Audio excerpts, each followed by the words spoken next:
Asifiwe.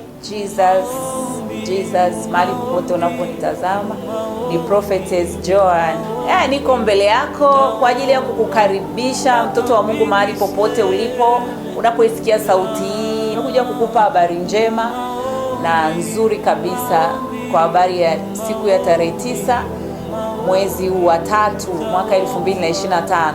Tutakuwa tuna ibada kubwa kwa ajili ya Woman of Fire, ibada nzuri mno ya wanawake.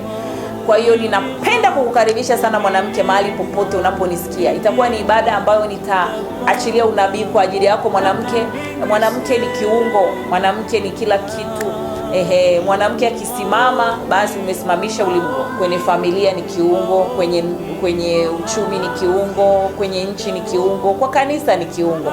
Kwa hiyo nitakuwepo nabii mwenyewe kwa ajili ya kukuhudumia mwanamke. Kwa hiyo napenda kukukaribisha sana mwanamke. Wiki hii Jumapili hii nitahudumia wanawake na ambayo uko katika viunga vyote vya Arusha, lakini wale mnaotutazama na kutufuatilia Hema la Makimbilio Arusha kwenye mtandao wa Facebook na Instagram pamoja na YouTube. Kwa hiyo nita-anoint matumbo ya wanawake.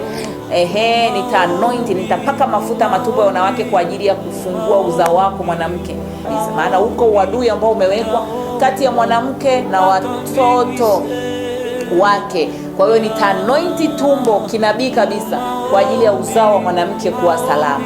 Kwa hiyo karibu sana mwanamke unayesikia sauti hii. Uko umelia muda mrefu, umeteseka muda mrefu, haujapata suluhu. Njoo nikupe unabii wako mwanamke, ili utoke kwenye hayo machozi. Lakini pia nitakutabiria mwanamke kwa ajili ya kukufuta machozi yako, kukufuta machozi. Kwa hiyo itakuwa ni ibada nzuri ambayo nitahudumia wanawake mama.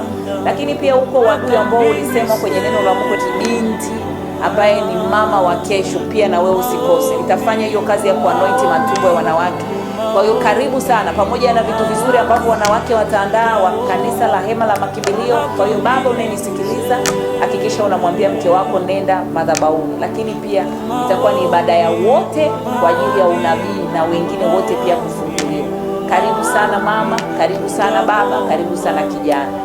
Pale Hema la Makimbilio Arusha, Tanzania. Na wale wanaotutazama kwenye mtandao wa kijamii, tutakuwa live Facebook, Instagram na YouTube, wale ambao wako mbali. Lakini kama uko Arusha na viunga vya Arusha, karibu sana. Karibu sana, nitakuhudumia kama nabii wa Bwana nabii. Karibu sana. God bless you. Ni tarehe 9 mwezi wa 3 mwaka 2025 kuanzia saa 4 asubuhi na kuendelea.